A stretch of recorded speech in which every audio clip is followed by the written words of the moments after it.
మిలిటరీలో స్ట్రెస్ ఉంటుంది. ఎందుకంటే వాళ్ళకు మిలిటరీ వాళ్ళు లీవ్ ఇచ్చినప్పుడే లీవ్ దొరుకుతుంది.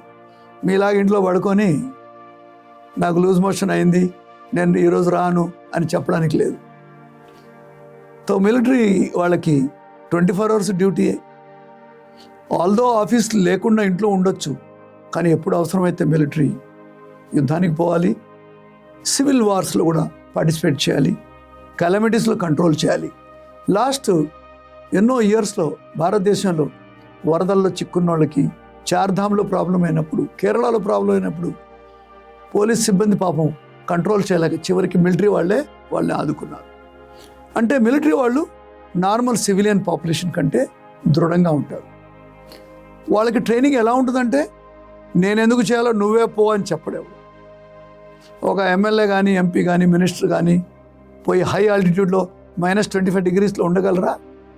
కానీ ఒక మిలిటరీ సోల్జర్ ఉంటాడు. ఎందుకు? కట్టుబడి ఉండడం అలవాటైంది, డిసిప్లిన్.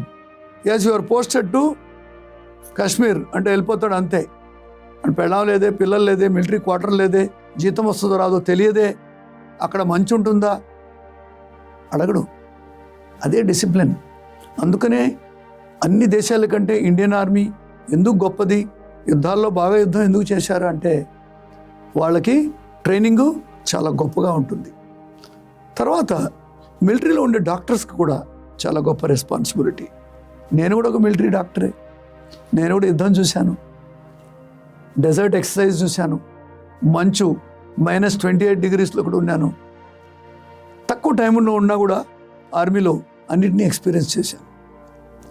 ఒక మిలిటరీ డాక్టర్కి ఒక్కొక్కసారి 2000 మందిని కూడా హెల్త్ని చూడాలి. ఒక సివిల్ డాక్టర్కి మిలిటరీ డాక్టర్కి ఏం తేడా?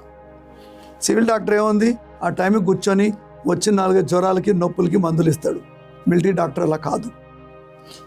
శానిటరీ రౌండ్స్ చేయాలి మిలిటరీ డాక్టర్. అంటే 1000 మంది సిపాయిలు తినేటువంటి కుక్ హౌస్లో కుక్ ఎలా వండాడు అని వారానికి ఒకసారి వెళ్ళి అక్కడ తిని టెస్ట్ చేయాలి. తర్వాత కుక్స్ అన్నం వండే వాళ్ళకి గోల్డ్ చెక్ చేయాలి, కట్ చేశారా లేదా, ఇన్ఫెక్షన్ ఉందా లేదా. తర్వాత అన్నం వండే కుక్స్ అందరికి కూడా యూరిన్ టెస్ట్ చేస్తాం, స్టూల్ ఎగ్జామిన్ చేస్తాం. ఎందుకు? వాడి కడుపులో ఏమైనా నొలి పురుగులు ఉన్నాయా? ఎందుకంటే ఒక్క కుక్ 1000 మందిని సిక్ చేసేయగలడు. మీరు 5 star హోటల్లో వెళ్ళినా కూడా 5 star హోటల్లో వండే కుక్క హెల్తీగా ఉన్నాడు మీకు తెలుసా? అసలు ఎవరికి తెలియదు. మిలిటరీ డాక్టర్ రెస్పాన్సిబిలిటీ అది. మిలిటరీ డాక్టరు వ్యాక్సినేషన్ చేస్తాడు అందరికీ. టీటీ, టీఏబీ, అవసరమైతే ఎమర్జెన్సీ వ్యాక్సినేషన్, కోవిడ్ వ్యాక్సినేషన్స్ ఇవన్నీ కూడా మిలిటరీ డాక్టర్ చేస్తాడు.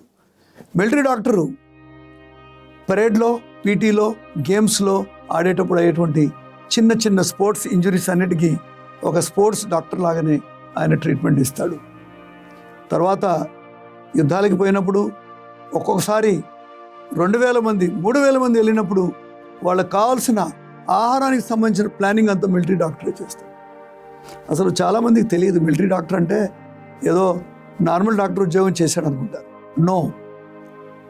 మీరు ఆలోచించండి, సెకండ్ వరల్డ్ వార్లో 20,000 మంది ఇంగ్లాండ్ నుంచి వెళ్ళి ఎక్కడో కొరియా దగ్గర కూర్చొని ఆడుంటే వాళ్ళందరికీ ఆహార నియమాలు ఎలా జరిగేవి, వాళ్ళ ఆహారానికి కావాల్సిన ముడి సరుకులు ఎలా తీసుకెళ్లేవాళ్ళు, ఎలా క్యాలిక్యులేట్ చేస్తారు, ఇదన్నిట్లో కూడా మిలిటరీ డాక్టరు ఒక భాగస్వామి.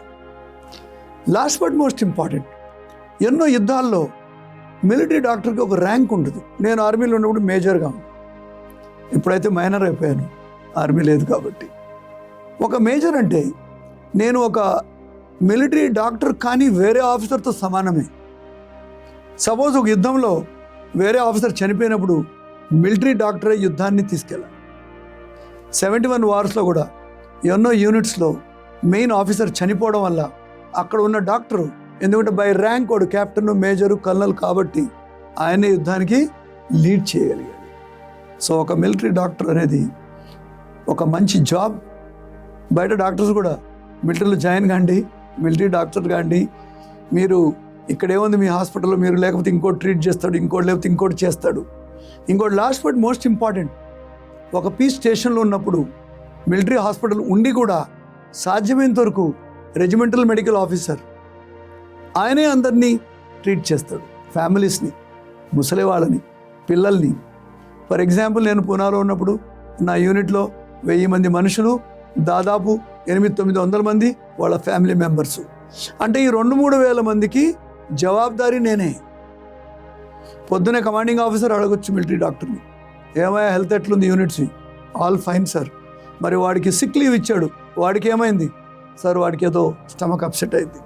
మరి వాడికి దెబ్బ తగిలింది, నువ్వు మిలిటరీ హాస్పిటల్ వెళ్ళి చూసావా? ఎస్ సార్ చూశాను. అంటే ఒక బాధ్యత. ఏదో ఇష్టం వచ్చినట్టు ఏదో 4 బిళ్ళలు రాసేస్తే పోతే సరిపోదు. ఒక మిలిటరీ డాక్టరు ఈజ్ రెస్పాన్సిబుల్, బాధ్యతతో కూడినటువంటి జాబ్. చిన్న తప్పు చేసినా కోర్ట్ ఆఫ్ ఎంక్వైరీ అవుతుంది అందరికీ. ఎందుకంటే every soldier in army accountable. బయటలా కాదు, ఈజ్ అకౌంటబుల్. బయట ఏముంది, మన షిప్లో 10 మంది చచ్చిపోయారు, రోడ్డు మీద యాక్సిడెంట్లు ఎంతోమంది చచ్చిపోయారు, నోబడీ ఈజ్ అకౌంటబుల్ కదా. రోడ్ యాక్సిడెంట్లు చనిపోతే ఎవరు అకౌంటబుల్? ట్రాఫిక్ డిపార్ట్మెంటా, ట్రాఫిక్ మినిస్ట్రీయా, పేరెంట్సా, పెడెస్ట్రియన్సా? ఆర్మీలో అలా కాదు. That's a fixed responsibility. So military doctor ఉద్యోగం చాలా గొప్ప ఉద్యోగం, బాధ్యత కూడింది. అదే చెప్పదలుచుకున్నాను.